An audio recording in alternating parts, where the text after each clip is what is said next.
Hello അസ്സാം വലൈക്കും, welcome back to our channel. അപ്പോൾ ഞാനിന്നൊരു മൊട്ട റോസ്റ്റിൻ്റെ റെസിപ്പിയാണ് കേട്ടോ ഷെയർ ചെയ്യുന്നത്. പൊതുവേ എല്ലാവർക്കും അറിയാവുന്ന റെസിപ്പിയാണ്, എന്നാലും ബിഗിനേഴ്സൊക്കെ ഉണ്ടെങ്കിൽ അവർക്ക് ഹെൽപ്ഫുൾ ആവുമല്ലോ എന്ന് കരുതി ഷെയർ ചെയ്യുന്നതാണ്. അപ്പോൾ നമുക്ക് ആദ്യം തന്നെ ഒരു കുക്കർ എടുത്തിട്ട് അതിലേക്ക് 3 മുട്ട പുഴുങ്ങാനിടാം.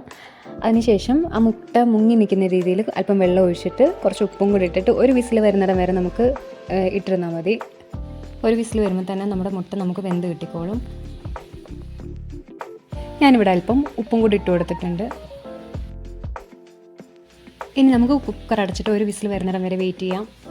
എന്നിട്ട് നമുക്കൊരു പാനിലേക്ക് ഒരല്പം വെളിച്ചെണ്ണ ഒഴിച്ചു കൊടുക്കാം. ഞാനിവിടെ വെളിച്ചെണ്ണയാണ് ഒഴിച്ചു കൊടുത്തിരിക്കുന്നത്. നമുക്ക് വെജിറ്റബിൾ ഓയിലോ സൺഫ്ലവർ ഓയിലോ ഏത് ഓയിലോ നമ്മുടെ കയ്യിലുള്ളതെന്ന് വെച്ചിട്ടുണ്ടെങ്കിൽ അത് ഒഴിച്ചു കൊടുത്താൽ മതി. അപ്പോൾ ഞാൻ വെളിച്ചെണ്ണ ഒഴിച്ചു കൊടുത്തതിന് ശേഷം ഒരു 1/2 ടീസ്പൂൺ കടുക് ഇട്ട് കൊടുക്കുന്നുണ്ട്. കടുകൊന്ന് പൊട്ടി വരുമ്പോഴത്തേക്കും നമുക്ക് സവാള ചേർത്ത് കൊടുക്കാം. ഞാനിവിടെ 3 സവാളയാണ് എടുത്തിട്ടുള്ളത്.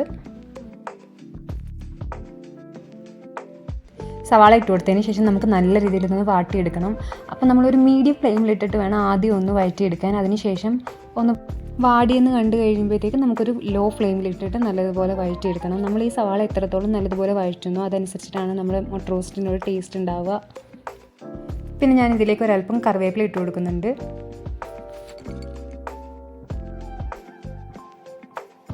ഇനി നമുക്കിതിലേക്ക് ഒരു 1/4 ടീസ്പൂൺ ഉപ്പിട്ട് കൊടുക്കാം.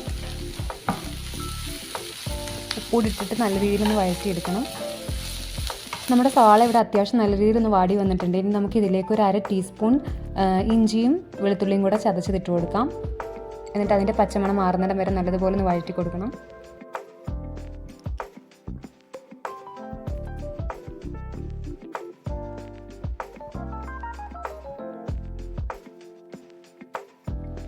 ഇനി നമുക്കിതിലേക്ക് ഒരു 2 പച്ചമുളക് ഇട്ട് കൊടുക്കണം. പച്ചമുളക് ഇട്ട് കൊടുത്തതിന് ശേഷം നല്ലതുപോലെ വഴറ്റി കൊടുക്കാം.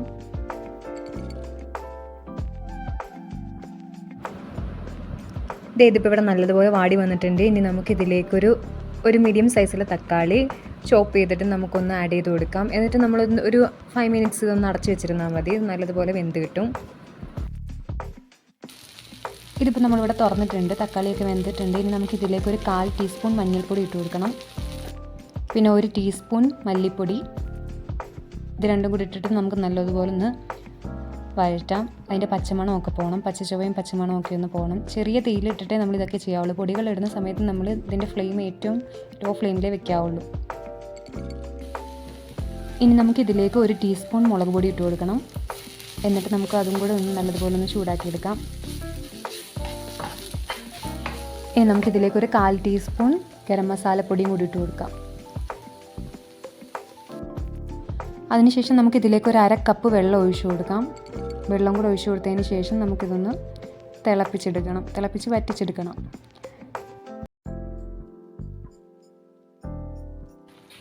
ഇതിപ്പോൾ ഇവിടെ വെള്ളം വറ്റി വന്നിട്ടുണ്ട്. ഇനി നമുക്കിതിലേക്ക് നമ്മൾ ബോയിൽ ചെയ്ത് വെച്ചിരുന്ന മുട്ട ഇട്ടിട്ട് ഒന്നും കൂടെ ഒന്ന് വറ്റിച്ചെടുക്കണം. ഇത് നിങ്ങൾക്ക് ഈ ഒരു പരുവം മതിയെങ്കിൽ ഈ ഒരു ഇതാകുമ്പോഴത്തേക്കും നിങ്ങൾക്ക് ഫ്ലെയിം ഓഫ് ആക്കാവുന്നതേ ഉള്ളൂ. ഇവിടെ കുറച്ചും കൂടെ ഒന്ന് ഡ്രൈ ആക്കിയിട്ടാണ് എടുക്കുന്നത്, അതുകൊണ്ടാണ് കുറച്ചും കൂടെ വെള്ളം ഒന്ന് വറ്റിച്ചെടുക്കുന്നത്.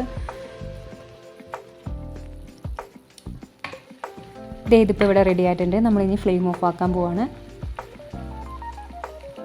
അപ്പോൾ നമ്മുടെ സിമ്പിൾ ആൻഡ് ടേസ്റ്റി ആയിട്ടുള്ള മുട്ട റോസ്റ്റ് ഇവിടെ റെഡി ആയിട്ടുണ്ട്. ഇത് നമുക്ക് അപ്പത്തിൻ്റെ കൂടെ ചപ്പാത്തിയുടെ കൂടെ എന്തിൻ്റെ കൂടെയും കഴിക്കാൻ നല്ല ടേസ്റ്റാണ്. അതുപോലെ തന്നെ സിമ്പിളാണ്, എളുപ്പത്തിൽ നമുക്ക് ഉണ്ടാക്കാവുന്ന കാര്യമുള്ളൂ. അപ്പോൾ എല്ലാവരും ഇത് വീട്ടിൽ ട്രൈ ചെയ്ത് നോക്കുക. അപ്പോൾ നമുക്ക് നെക്സ്റ്റ് വീഡിയോയിൽ കാണാം. Good bye, take care.